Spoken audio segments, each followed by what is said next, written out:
এখানে কিবোর্ড পরিচিতি দেখাবো। কিবোর্ডের আপনারা দেখতেছেন এটা হচ্ছে একটা কিবোর্ড, এটা হচ্ছে কম্পিউটারের কিবোর্ড, যে কিবোর্ডের মাধ্যমে আমরা কম্পিউটারে টাইপ করে থাকি। তো কম্পিউটারে টাইপ করার জন্য এইখানে অনেকগুলো কি রয়েছে, যে কিগুলার এক একটা কির এক একটা নাম রয়েছে। যেমন এখানে F1 থেকে F12 পর্যন্ত যে কিগুলো রয়েছে এগুলাকে বলা হয় ফাংশন কি। এই ফাংশন কিগুলোর মাধ্যমে বিভিন্ন ফাংশনের কাজ করা হয়। আর এখান থেকে ABCD যে কিগুলো রয়েছে এগুলাকে বলা হয় অ্যালফাবেট কি, এগুলাকে বলা হয় অ্যালফাবেট কি। আর এখানে যেগুলো রয়েছে এগুলো হচ্ছে নাম্বার কি, এগুলো হচ্ছে নাম্বার কি। আর এখান থেকে এদিক থেকে শুরু করে এখানে এদিকে যে কিগুলো রয়েছে এখান পর্যন্ত এগুলাকে বলা হয় বিশেষ কি। আর এখানে রয়েছে এগুলাকে নাম্বার প্যাড অথবা নিউমেরিক কি বলা হয়। এগুলোর মাধ্যমে কম্পিউটারে নাম্বার দেওয়া হয়, 1 থেকে 10, 20 যে যতটুকু নাম্বার এখানে প্রয়োজন এখান থেকে নাম্বার ওঠানো হয়। আর এখানে তীরের মতো যে সিম্বলগুলো রয়েছে এগুলাকে বলা হয় এরো কি, এগুলাকে বলা হয় এরো কি। আর এগুলো হচ্ছে বিশেষ, এগুলো হচ্ছে স্পেশাল কি, এগুলাকে বলা হয় স্পেশাল কি। এখানে এটা রয়েছে, এটার মাধ্যমে স্ক্রিনশট দেওয়া হয়।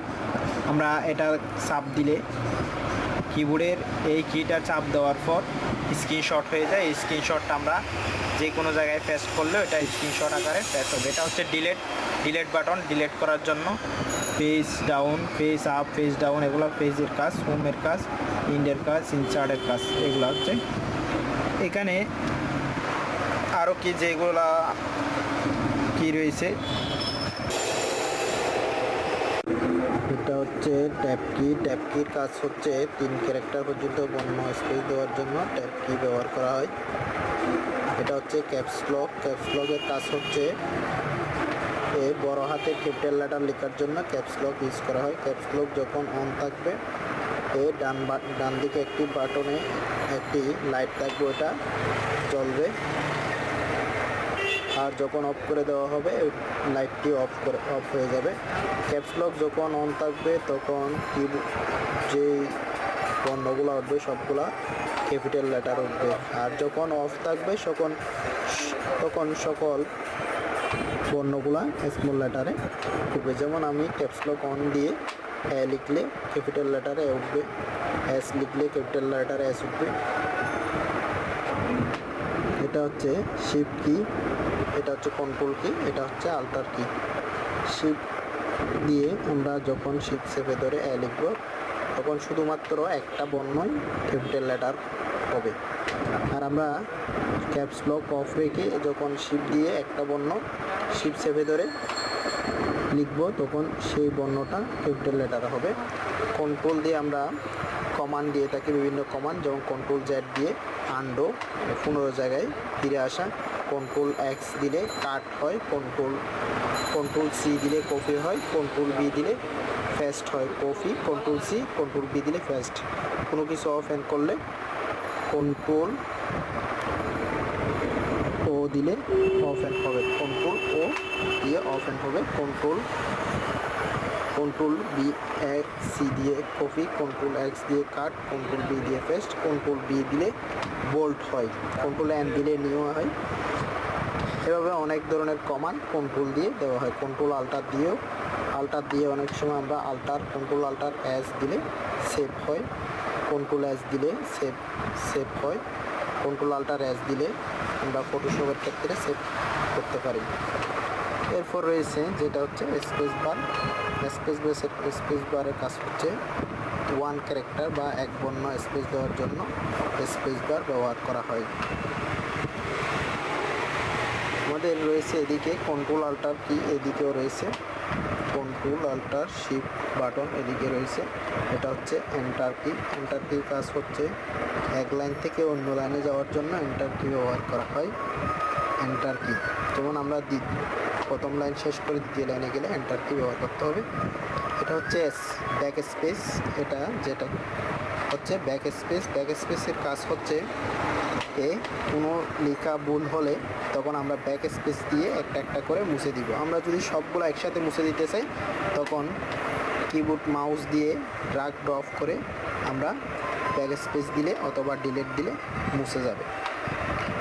তো ব্যাক স্পেস দিয়ে একটা একটা ক্যারেক্টার মুছা যায়। আর সবগুলো ক্যারেক্টার একসাথে মুছতে হলে কন্ট্রোল এ দিয়ে সিলেক্ট করে ডিলিট দিলে অথবা ব্যাক স্পেস দিলে মুছে যাবে।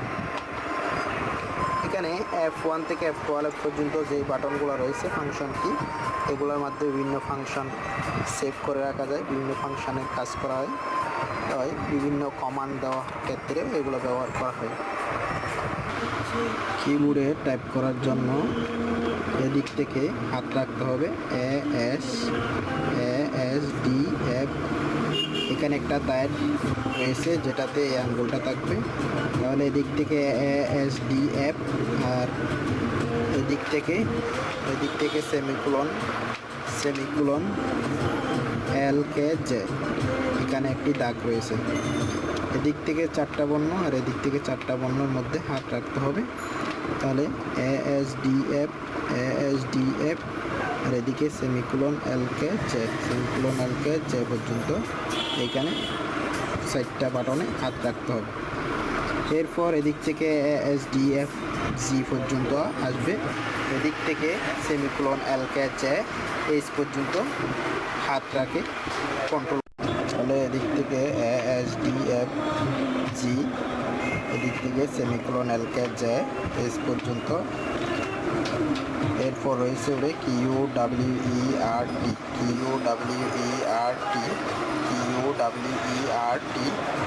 এদিক থেকে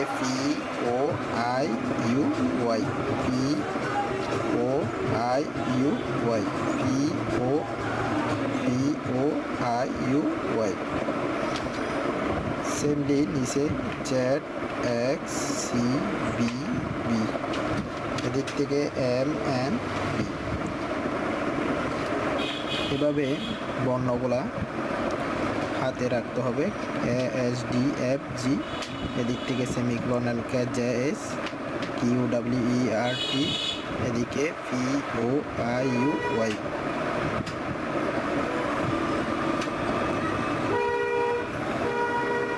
এভাবে টাইপ করতে থাকলে এক সময় হাত ক্লিয়ার হয়ে সবগুলা বর্ণ মুখস্থ হয়ে গেলে আপনি নিজে বা মুখস্থ না দেখে টাইপ করতে পারবেন।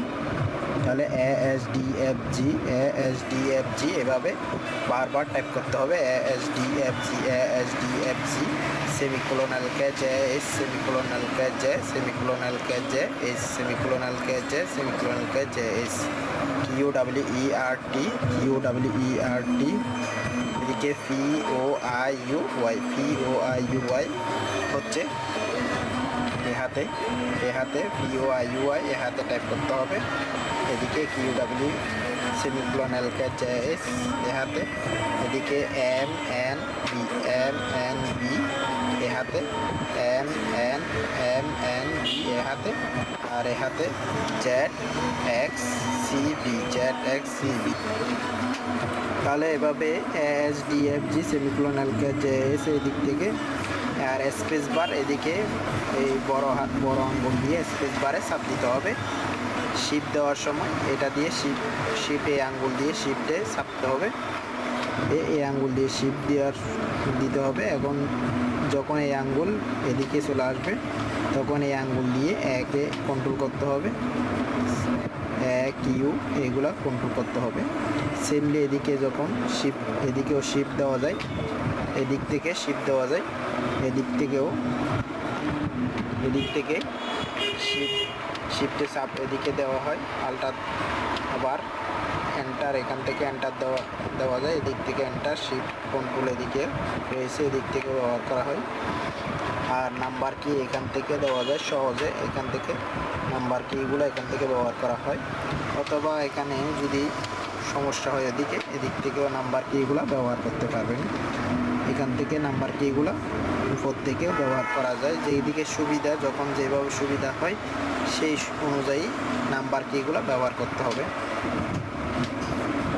নাম্বার কি আর আমরা যখন একটা বড় হাতের ক্যাপিটাল লেটার লিখব তখন শিফট চেপে ধরে এভাবেই করে লিখব। সেম এদিক থেকে আমরা শিফট চেপে ধরে এভাবে বড় হাতের এদিকের অক্ষরগুলো যখন বড় হাতের লিখব তখন এদিকে শিফটটা চেপে ধরে লিখতে হবে। আর যখন এদিকের যে বর্ণগুলো আমরা কন্ট্রোল করব সেই বর্ণগুলো যদি বড় হাতে লিখতে হয় এই শিফট চেপে ধরে লিখতে হবে।